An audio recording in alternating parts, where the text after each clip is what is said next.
nós gostaríamos que nesse momento o professor puder passar para a gente, assim, falar um pouquinho a respeito de como que é feito, a partir do momento que o paciente chega pedindo acompanhamento, pedindo aqui a sua avaliação, como que se dá esse processo com a psicanálise?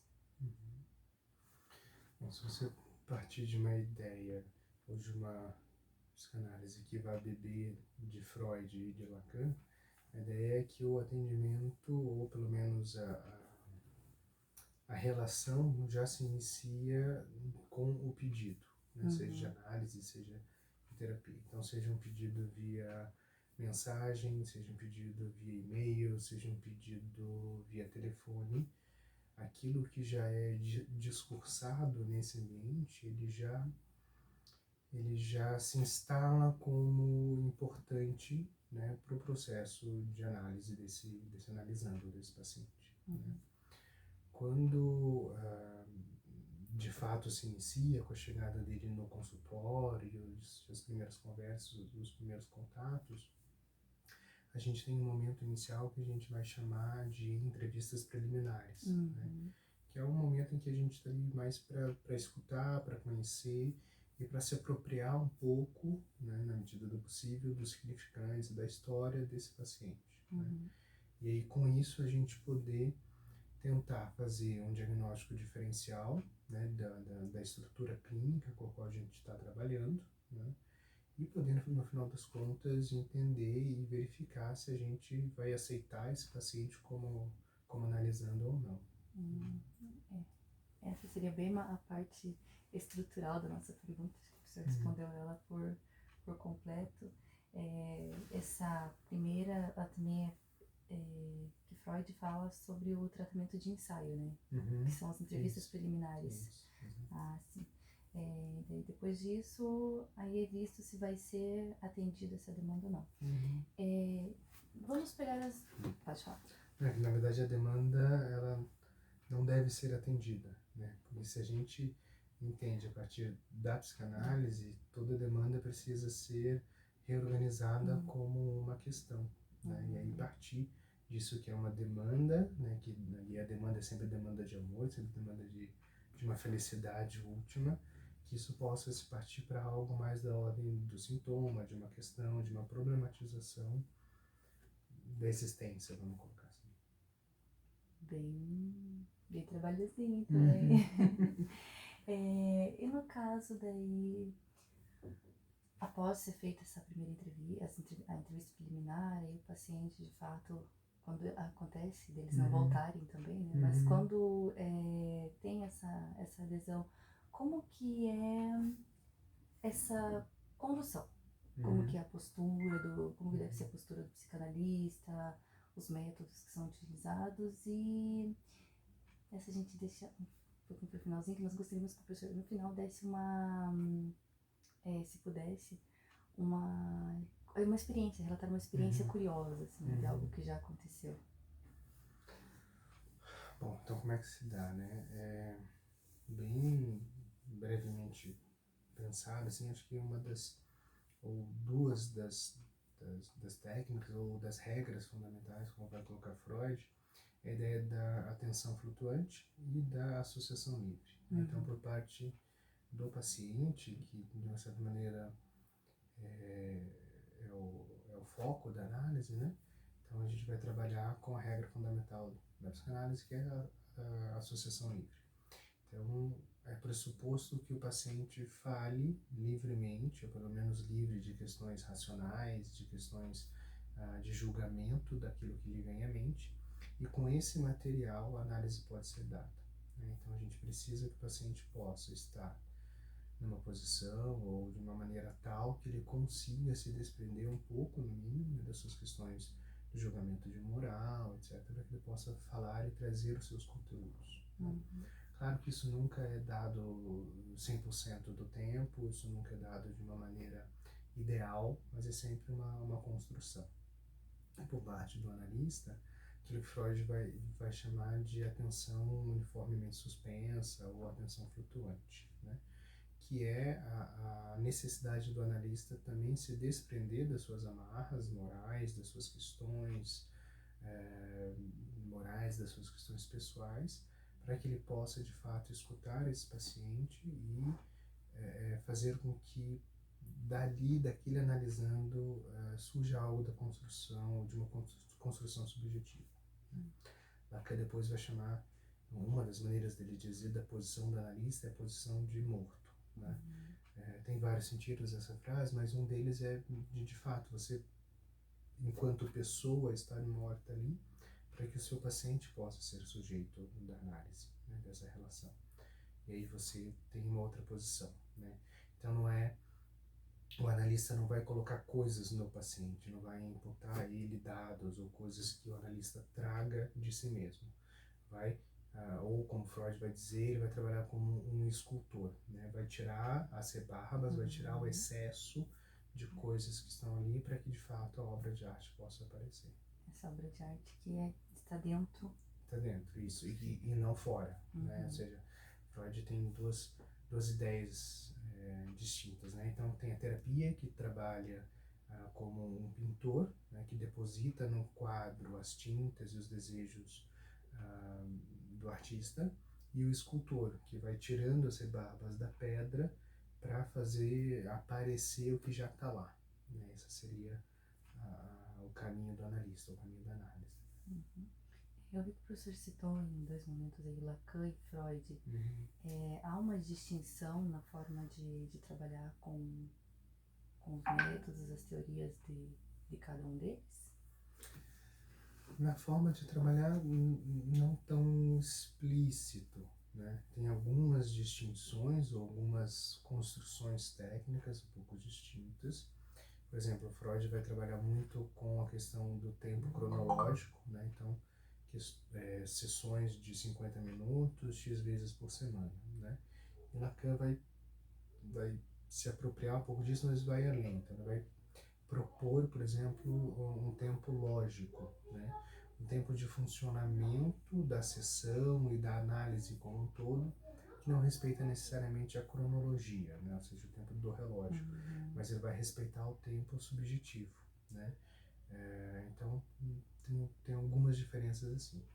Mas a maior diferença que eu vejo é na leitura que cada um desses autores faz do homem, né? Ou seja, do seu objeto de trabalho e de pesquisa. Né? Freud é um pensador moderno, está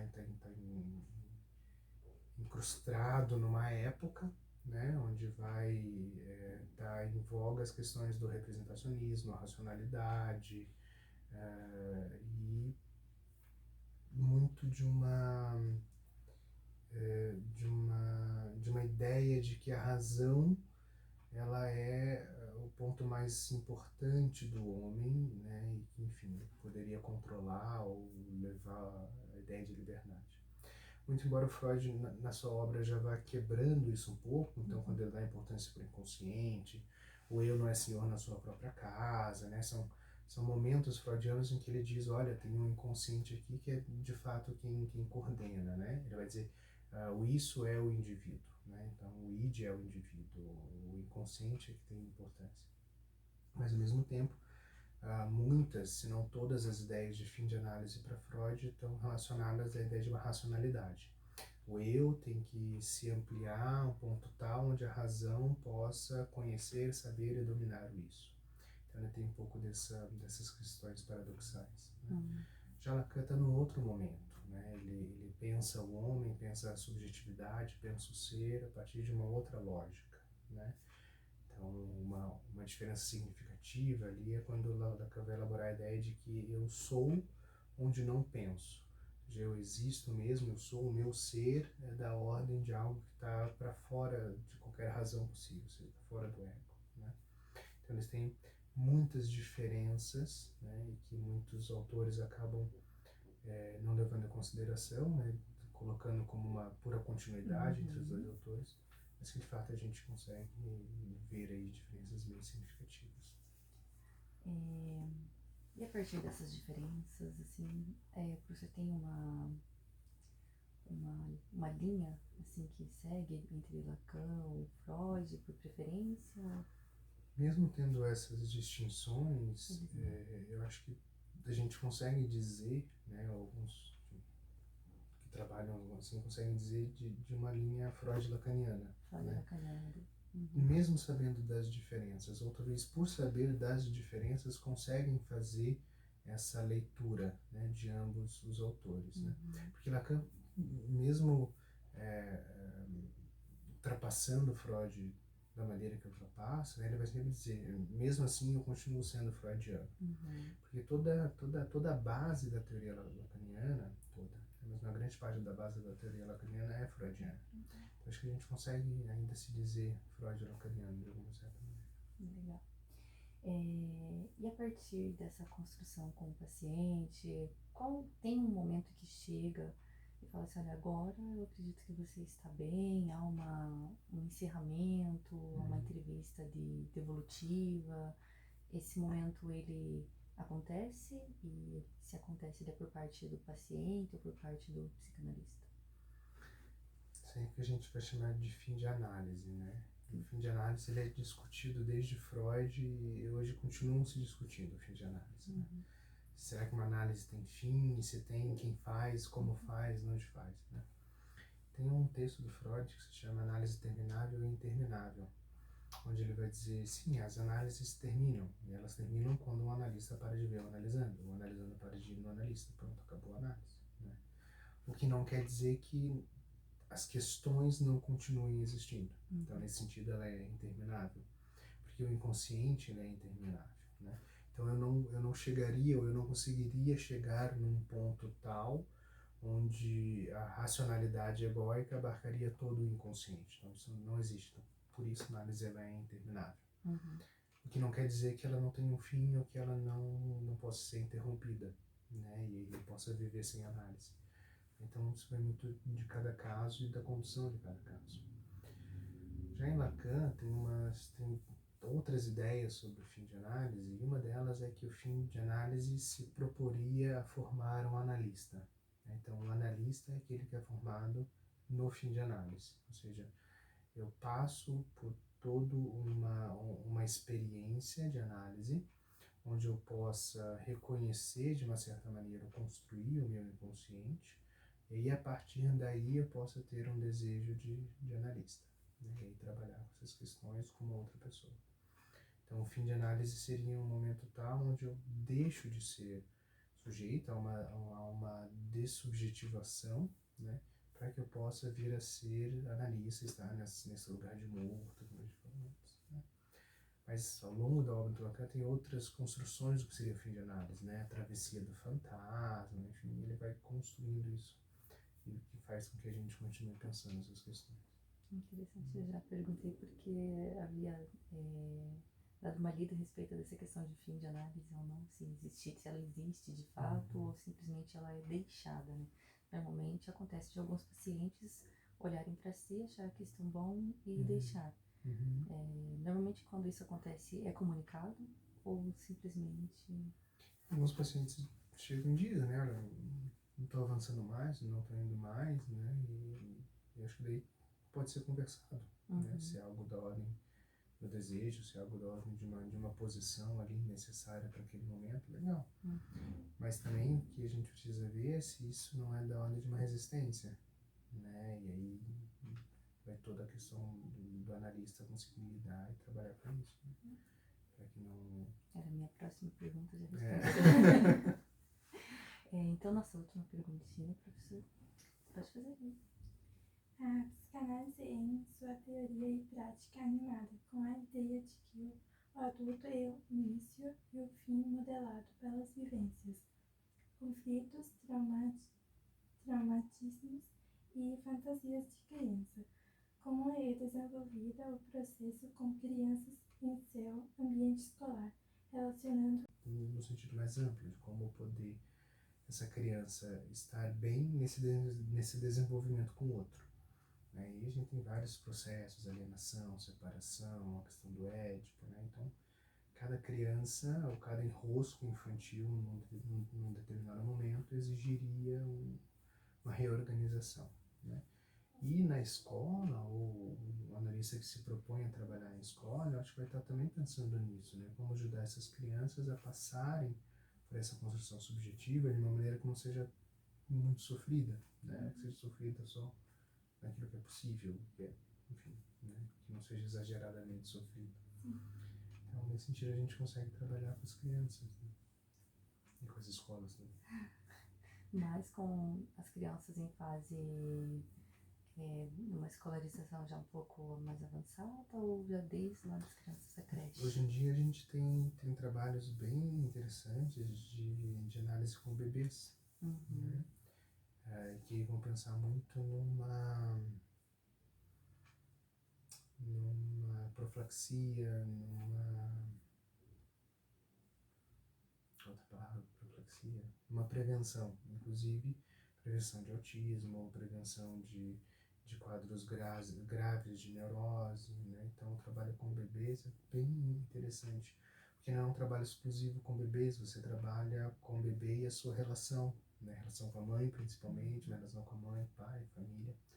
Como que essa criança está começando a construir a sua identidade, a sua subjetividade, né? E como que ela pode também saltar ali de fixações mais patológicas, vamos chamar assim, para um desenvolvimento menos complicado, né? Então tem alguns grupos trabalhando com análises de bebês bem legal, pessoal da França, pessoal da USP, né? E também trabalhando essa questão de prevenção.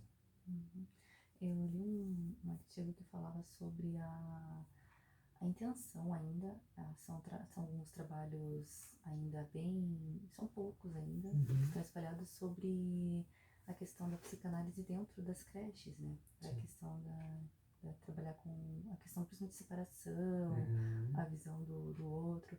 Então, acho que a psicanálise daria uma força bem legal para a maioria dos pais, então.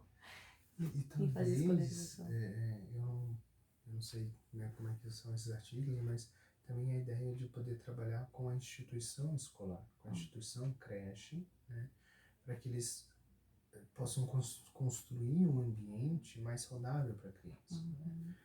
E bem naquela ideia, o tempo da infância é o tempo da brincadeira, é o tempo do lúdico, é o tempo de uma certa fluidez em relação às questões da sexualidade, do contato com o outro, né? É um tempo de exploração. Então, como poder fornecer isso, né? E não ter uma creche que é sei lá, um pré-modelo de uma faculdade, né? Ou seja, não entrar num discurso capitalista ou num discurso do mestre já desde os 6 meses de idade. Então, como poder construir espaços de brincar, né? Eu acho que isso a psicanálise pode falar bastante. Pensando também que a partir dos pequenininhos ali que vai sendo moldado o adulto em si, né? Sim. São suas molduras na criança. E para finalizarmos, gostaria que o professor se sentir confortável, se achar que sim, essa parte a gente dita. Se teria alguma curiosidade que já vivenciou dentro da clínica? Difícil responder. Acho que cada caso traz coisas curiosas, assim, sabe? Mas eu acho que o mais curioso talvez pensando, já, né, estamos falando para uma turma que está se formando, está pensando na sua formação, das minhas curiosidades nessa posição, assim, né? E de como eu demorei muito tempo para ir para o consultório.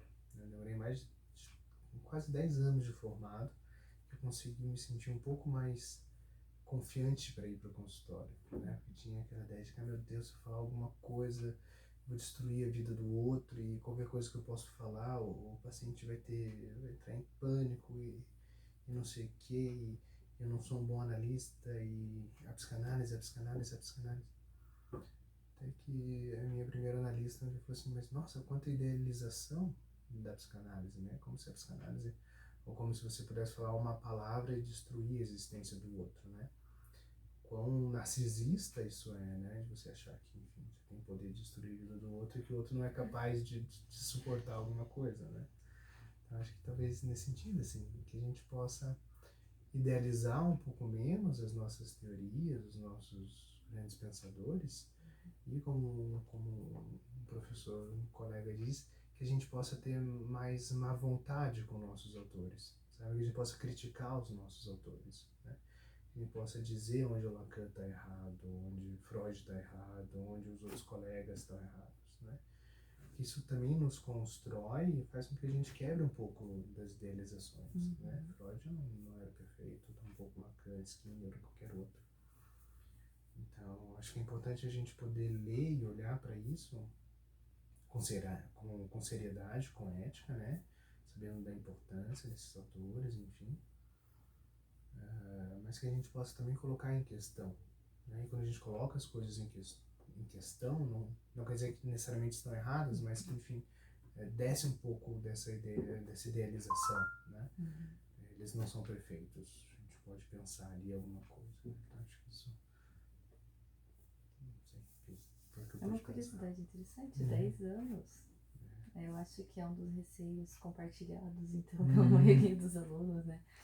É interessante essa fala, assim, de desconstruir um pouco, porque às vezes a gente sai pensando, meu Deus, eu tenho que pegar certinho ali, conceito por conceito, eu tenho que aplicá-los, ou que dentro da psicanálise, às vezes, principalmente em aulas, assim, a gente vê que tem bastante dúvidas a respeito da teoria e a sua aplicação prática, né? E um conselho para você daí a partir disso, assim, então, só direto, assim, alunos... Estudem. Estudem. Ou como diz o ET, busquem conhecimento. Um conhecimento não apenas para ser absorvido, mas para ser... É isso, não um puro acúmulo de conhecimento, Isso, mas assim, acúmulo. se aprofundem nos estudos. Né? Seja qual linha teórica escolher, se aprofunde, né? Para não ficar raso, no sentido de ficar brigando com as outras linhas teóricas para achar que a tua é melhor. Isso só mostra o quão pobre, né, é a justificativa sua dizer que, enfim, uma é melhor que a outra. E, ao mesmo tempo, se aprofundem para não idealizar também, né? Não quebrar, não tentar destruir o outro para achar que tu é melhor, nem só idealizar a sua, enfim. Mas também busquem e se aprofundem para não achar que dá para misturar as coisas, né? Ah, não, cada paciente eu uso uma técnica diferente, né? Isso também é extremamente complicado, né? Porque as ditas linhas teóricas, né, elas têm uma epistemologia distinta, cada uma delas tem uma filosofia, cada uma delas, e se você está misturando as coisas, me parece que alguma coisa não foi entendida no meio do caminho, sabe? Acho que nesse sentido o estudo e o aprofundamento te dá uma posição ética, de saber que a sua maneira de entender essas coisas é uma, né? E tem as outras, e aí elas convivem no universo, né? O que não impede que você possa criticar os outros saberes, não é disso, né? Mas, enfim, são saberes. E que ao mesmo tempo te protege também de ficar fazendo um balaio de gatos aí com todas as coisas, né? Acho que isso também é perigoso para você, para o paciente,